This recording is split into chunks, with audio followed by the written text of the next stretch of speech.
ഹരേ കൃഷ്ണ. ഭക്തജനങ്ങളെ, ഐതിഹ്യ പെരുമ കൊണ്ട് പ്രസിദ്ധമായ മുഖത്തല ശ്രീ മുരഹരി ക്ഷേത്രത്തിലെ 60ാമത് പുനഃപ്രതിഷ്ഠാ വാർഷികത്തോടനുബന്ധിച്ച് 2026 ജൂലൈ 12, 13, 14 തീയതികളിൽ കൊല്ലൂർ അത്തിയറമഠം ശ്രീ കെ നാരായണരു അവர்களுടെ മുഖ്യ കാർമ്മികത്വത്തിൽ ഭക്തി നിർഭരമായി ദ്രവ്യകലശം നടത്തുവാൻ തീരുമാനിച്ചിരിക്കുന്ന വിവരം എല്ലാ ഭക്തജനങ്ങളെയും അറിയിച്ചുകൊള്ളുന്നു. 3 ദിവസങ്ങളിലായി ഭഗവാന്റെ ചൈതന്യ വർധനവിനായി നടത്തപ്പെടുന്ന അതിവിശിഷ്ടമായ ചടങ്ങാണ് ദ്രവ്യകലശ പൂജ.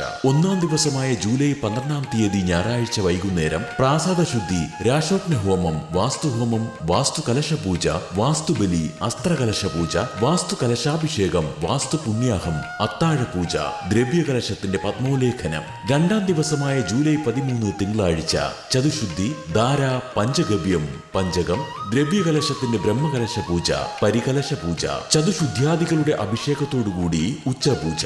വൈകുന്നേരം അധിവാസ ഹോമം, കലശാധിവാസം. 3ാം ദിവസമായ ജൂലൈ 14 ചൊവ്വാഴ്ച രാവിലെ അധിവാസം വിടർത്തി പൂജ, പരികലശാഭിഷേകം, മരപ്പാണി, ബ്രഹ്മകലശാഭിഷേകത്തോടുകൂടി ഉച്ചപൂജ, അവസ്രാവ പ്രോക്ഷണം, ശ്രീഭൂതബലി. ഉച്ചയ്ക്ക് 11 മണി മുതൽ ക്ഷേത്രത്തിൽ അന്നദാനം. 4322 നമ്പർ NSS കരയോഗത്തിന്റെ വകയായി കണ്ണനല്ലൂർ ശ്രീ ധർമ്മശാസ്ത്ര ക്ഷേത്രത്തിൽ നിന്നും ജൂലൈ 14-ാം തീയതി വൈകിട്ട് 5 മണിക്ക് ചമയവിളക്കിന്റെയും ഗജവീരന്മാരുടെയും നിശ്ചല ദൃശ്യത്തിന്റെയും അകമ്പടിയോടെ വർണ്ണാഭമായ താലപ്പൊലി ഘോഷയാത്ര ആരംഭിച്ച് വൈകിട്ട് 6 മണിക്ക് ക്ഷേത്രസന്നിധിയിൽ എത്തിച്ചേരുന്നു.